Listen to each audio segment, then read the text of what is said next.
common loons, little brown bats, and of course, snapping turtles. That's right, in this video, I'm gonna be talking about some of the highlights of a trip that I had up in northern Maine at my aunt and uncle's camp. So yeah, let's dive right in.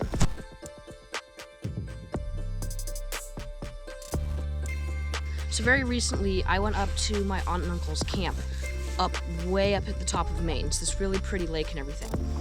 And one of the first things that was there were these beautiful common loons, and they were just everywhere.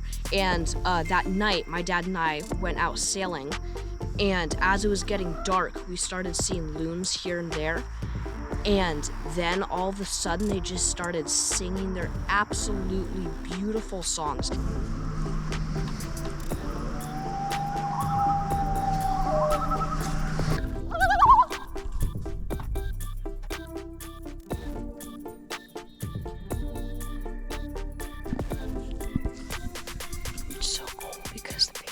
Basically telling me right now to back off.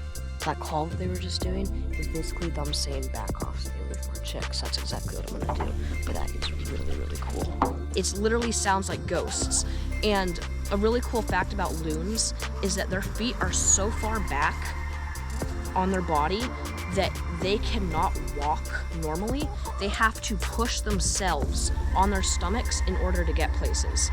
And they can fly, but they rarely ever do it because they're mainly aquatic birds.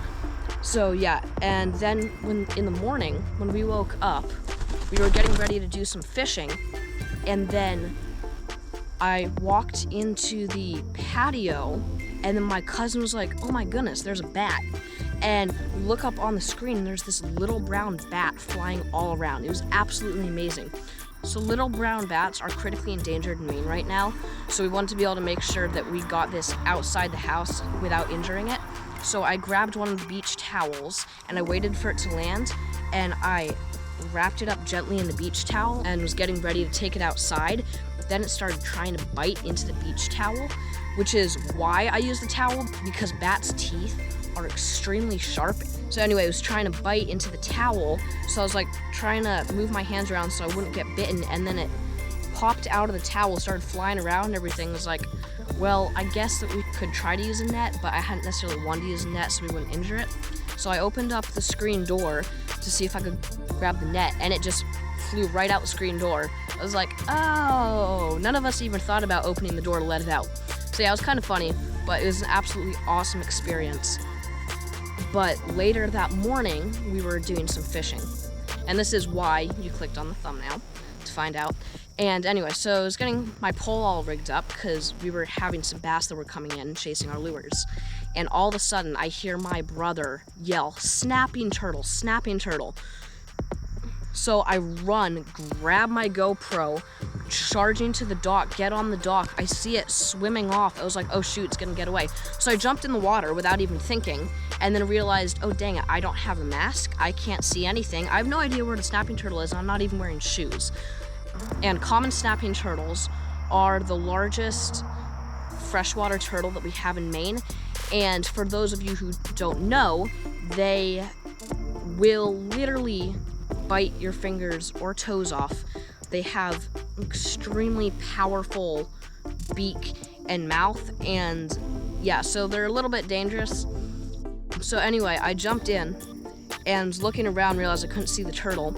So I was like, guys, can I have my mask? So I'm like trying to make sure that there's no snapping turtle coming to bite off my toes, try to get my mask on.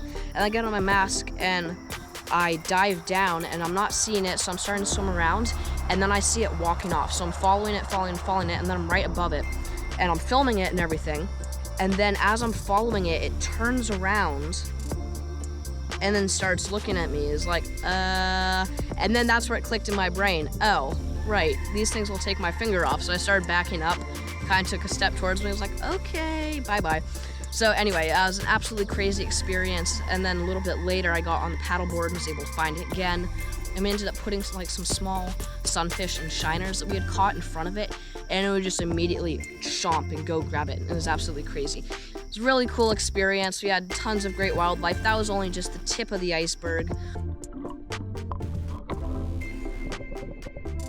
Thanks for watching. these were just the highlights of a wonderful trip. If you guys enjoyed this video, make sure to go let me know and comment down below. And yeah, do you have anything to say, Frightful? Okay. Thanks for watching. See you next time.